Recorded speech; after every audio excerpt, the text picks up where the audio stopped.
There is a strange pattern in your life that no one ever taught you to recognize. Just when things begin to work, just when progress appears, just when success is within reach, something inside you hesitates. You delay, you doubt, you react emotionally, you choose comfort over growth, and then, without understanding why, you sabotage yourself. Carl Jung called this force the shadow, and until you meet it consciously, it will continue to control your life silently. Most people misunderstand the shadow.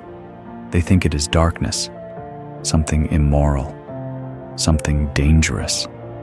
Jung said the opposite. The shadow is everything you were never allowed to become. Your anger, your ambition, your hunger for power, your assertiveness, your instincts. Not because they were wrong, but because they were inconvenient. So you push them away. And whatever is pushed away does not disappear. It waits. Here is the psychological trap. When the shadow is unconscious, it does not express itself directly. It sabotages. You procrastinate when action is required. You ruin opportunities with impulsive reactions. You create conflicts right before breakthroughs. You feel anxiety when success demands responsibility. You tell yourself stories. I'm not ready. It's not the right time.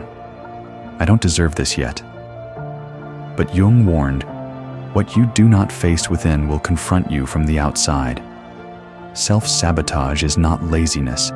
It is not lack of discipline. It is fear of expansion, because success changes your identity.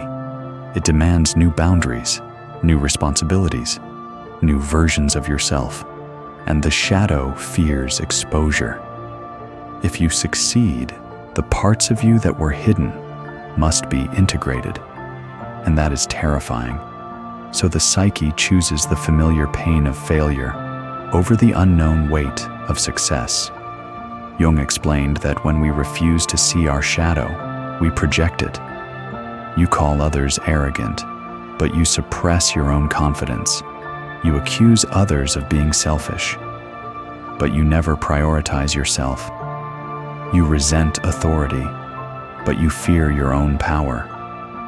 Projection protects your self-image, but it keeps you trapped. The more you judge externally, the less you integrate internally. Failure keeps you small.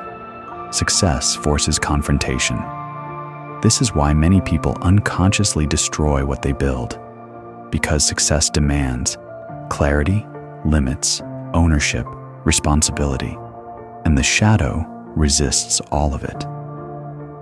Jung observed that many neuroses appear not from suffering, but from avoiding growth. The psyche prefers stagnation over transformation. Pay attention to these moments. When you react emotionally instead of strategically, when you explain yourself compulsively, when you feel attacked by neutral situations, when you feel an urge to escape instead of stand firm. These are not random behaviors. They are the shadow taking the wheel. And every time you obey it unconsciously, you reinforce the pattern. Integration does not mean acting out your impulses. It means recognizing them without fear. You don't suppress anger. You understand it. You don't deny ambition. You discipline it. You don't erase desire. You give it structure. Jung said, one does not become enlightened by imagining figures of light, but by making the darkness conscious. This is the turning point. When the shadow is integrated, something changes. You become less reactive, less defensive, less impulsive. You stop sabotaging yourself because there is nothing left to hide from. Your energy becomes contained. Your presence becomes stable. Your decisions become deliberate. Others may feel uncomfortable around you because you are no longer predictable. Right now, your shadow is active. It appears in your patterns, in your repeated mistakes, in the moments where you step back instead of forward. The question is not whether you have a shadow. The question is this: will you continue letting it sabotage you from behind the scenes? Or will you finally turn around and face it?